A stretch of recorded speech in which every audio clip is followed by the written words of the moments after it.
Very good morning, my dear students of class 12th. Welcome to English literature class. Please open your book, Echoes, at page number 77. You know that chapter number 7, a gorilla in the guest room, is being taught, which is written by Gerald Durrell. Here, page number 77. First paragraph. The great day came. The great day came. The great day means on which the narrator intended to go to purchase the gorilla. The great day came and I flew over to London. The narrator, I flew over to London airport to collect the ape. Ape, you know, a type of monkey. My one fear now was that when I arrived there, it would turn out to be a chimpanzee after all. He thought, though he was going to purchase the ape, he thought that it would turn out to be a chimpanzee after all. Maybe the dealer met me and escorted me to a room in the animal shelter of the Royal Society for the Prevention of Cruelty to Animals.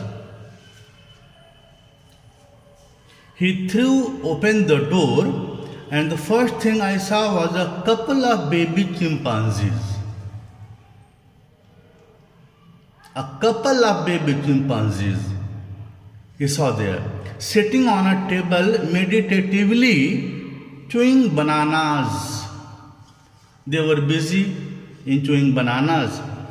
My heart sank as he thought that they would be a chimpanzee. It happened so. My heart sank and I had visions of having to go back to Jersey empty-handed, from where he came to buy the gorillas. Jersey, back to Jersey empty-handed. But the dealer walked over to a crate in the corner and opened the door.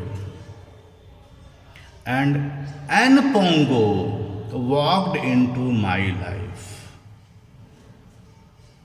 Anne Pongo, male gorilla, male baby gorilla, walked into the life of the narrator. He stood about 18. Now this is the appearance of the baby gorilla. He stood about 18 inches high and was quite the most handsome and healthy looking baby gorilla I had ever seen.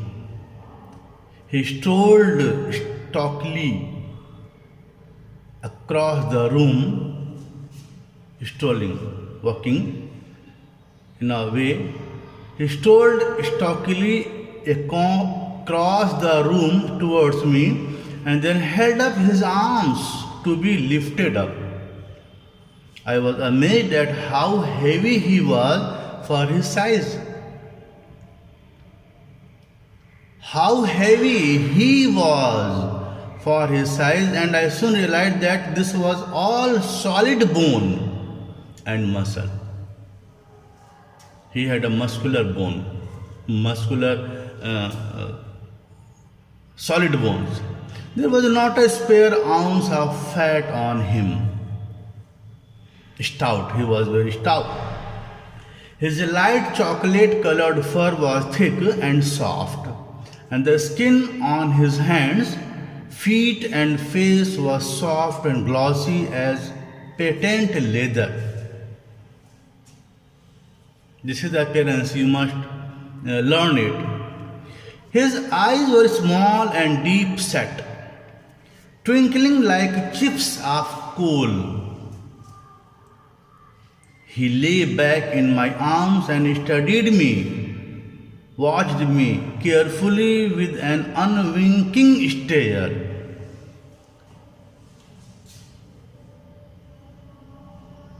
He was looking at me unwinkingly and then lifted a fat and gentle forefinger and investigated my beard. I tickled his ribs and he wriggled. Wriggled means to twist one's body to and fro. To and fro. To and fro. I tickled his ribs here. It tickled his ribs and he wriggled, twisted his body to and fro about in my arms, giggling, laughing hoarsely, very harsh, in harsh way. His eyes shining with amusement. He was amusing. I sat him down on a convenient table, comfortable, where he felt convenient, comfortable, and handed him a banana, which he accepted with little bear-like gobblings of pleasure. He was happy to have it and ate very delicately,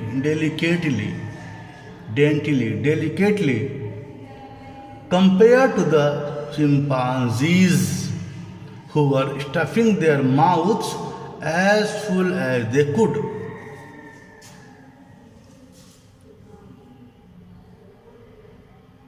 Who were stuffing their mouths as full as they could.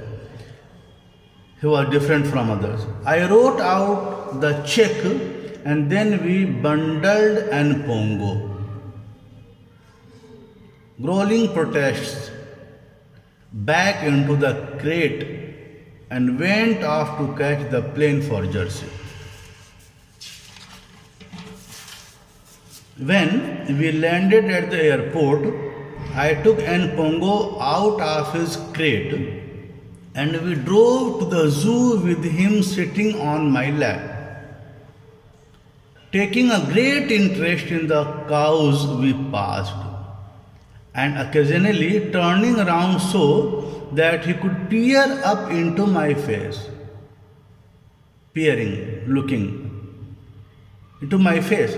When we arrived, I carried him up to our flat, for his cage was not quite ready, and I had decided that he would have to spend a couple of days in a guest room.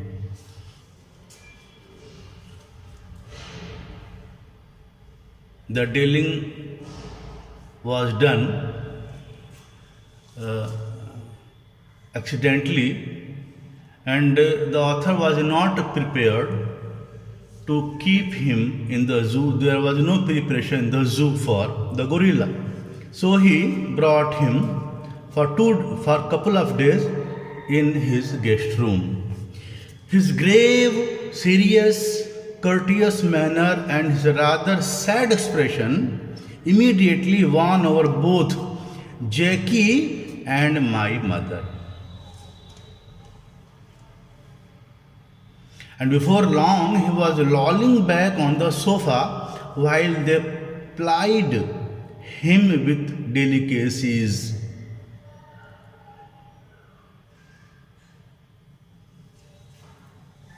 And the staff came up the stairs, one by one, to pay homage to him, as if he were some black potentate, as he is very powerful ruler, a ruler who has a lot of power.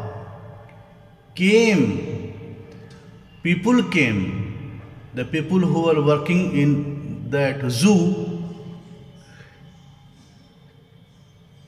came to pay homage to him as if he was some black potentate, a ruler who has a lot of power. Having previously suffered by keeping Chamle, the chimpanzee, in the house, I knew from better keeping he had already kept a chimpanzee, Chamle.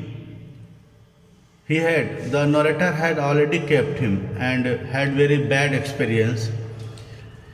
I knew from bitter experience that there was nothing like an A for turning a civilized room into something closely resembling a bomb site in an incredibly short space of time. So I watched Pongo like a hawk. He was very watchful when he kept him and Pongo in his guest room. When he became bored with lying on the sofa, he decided to make a circuit of the room to examine anything of interest. So he walked slowly around like a small black professor in a museum, pausing now to look at a picture, now to stroke an ornament, but doing so gently that there was never any danger that he would break anything. After the attitude I was used to with Chamle, I was captivated by Pongo's beautiful behavior. He was attracted by he was captivated by Pongo's beautiful behavior. He was different from Chamle. You would have thought that he had been brought up in a house to watch him. Apart from a slight hiatus, a pause in activity, in activity. When he wet the floor, and he could not be expected to know that this was not done in the best circle, his behavior was exemplary. You can give example. Exemplary. So much so that by the time we put him to bed, my mother was doing her best to try to persuade me to keep him in the house permanently. My mother was so attracted. I had, however, learned my lesson with Chamle, and I turned a deaf ear to her pleas. And what happened after that, you will study in my next video. Thank you so much, students.